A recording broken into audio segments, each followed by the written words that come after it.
નમસ્કાર,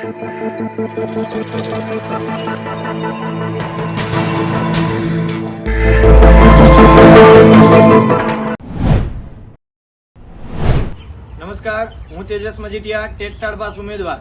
આજે મીડિયા મારફતે મારે ગુજરાત સરકાર અને શિક્ષણ વિભાગ સાથે સંકળાયેલા આપણા શિક્ષણ મંત્રી હોય, તેમજ શિક્ષણ સચિવ હોય, તેમજ શિક્ષણ વિભાગ સાથે સંકળાયેલા અન્ય અધિકારી સાહેબ હોય, એ બધાને મારે મીડિયા મારફતે આજે રજૂઆત કરવી છે કે કેમ આટલી શિક્ષણ વિભાગની અંદર શિક્ષકોની જે ભરતી કરવાની છે એ પ્રોસેસ આટલી ધીમી કેમ ચાલી રહી છે.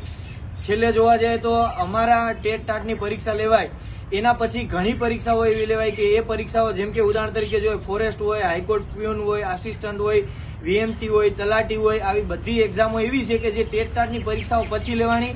પરીક્ષા પણ એની લેવાઈ ગઈ, એના નિમણૂક પત્ર પણ મળી ગયા છે અને આજે એ લોકો નોકરી પણ એ લોકોની ચાલુ થઈ ગઈ છે. તો શિક્ષણ વિભાગની અંદર જ શિક્ષકોની ભરતી કરવાની વાત જ્યારે આવે ત્યારે આટલી પ્રોસેસ તમે શા માટે ધીમી કરો છો? તો મારે ગુજરાત સરકાર તેમજ શિક્ષણ વિભાગ સાથે જેટલા પણ સંકળાયેલા જે વ્યક્તિઓ છે, શિક્ષણ મંત્રી હોય, તેમજ શિક્ષણ સચિવ હોય કે અધિકારીઓ, બધાને મારી નમ્ર વિનંતી છે કે છેલ્લે જોવા જાય તો ટેટ 1ની પરીક્ષા તમે લીધી. ટેટની પરીક્ષા એક તો તમે ઘણા વર્ષો પછી લો છો. છેલ્લે ટેટ લેવાઈ હતી 2017માં, ત્યારબાદ ટાટ લેવાઈ હતી 2019માં. એક તો અમારે 6 વર્ષ સુધી રાહ જોવાની. અમે 2023ની અંદર પરીક્ષાઓ આપી. ટેટ 1ની પરીક્ષા અમે આપી હતી 16/4/2023. ટેટ 2ની પરીક્ષા અમે આપી હતી 23/4/2023. ટાટ 1ની પરીક્ષા અમે આપી હતી 25/6/2023 મેન્સ આપી હતી. ત્યારબાદ ટાટ હાયર સેકન્ડરીની અમે મેન્સ આપી હતી 17/9/2023. અમે 2023માં અમે બધી પરીક્ષાઓ આપી દીધી. 2024 આખી તમારા ભરોસે અમે રાહ જોઈ અને 2025 હવે શરૂ જવાની થઈ રહ્યું છે. તેમ છતાં પણ હજુ તમે શિક્ષકની ભરતીના નામે કેમ આટલી ઢીલાસ મૂકો છો? તો અમે શિક્ષણ મંત્રી હોય કે અધિકારી સાહેબ હોય, અને શિક્ષણ મંત્રીએ તો એવું કીધું હતું ભૂતકાળમાં ખાનગી ચેનલના ઇન્ટરવ્યુમાં કે દર 15 જૂને અમે ભરતી કરીશું. એ દર 15 જૂનની વાત હોય તો 15 જૂન 2 વખત આવીને જતી રહી. પછી એક ખાનગી ઇન્ટરવ્યુમાં એણે એવું કીધું હતું કે ભાઈ અમે છે એ ડિસેમ્બરના અંત સુધીમાં છે અમે કાયમી શિક્ષકની ભરતી કરી દેશું.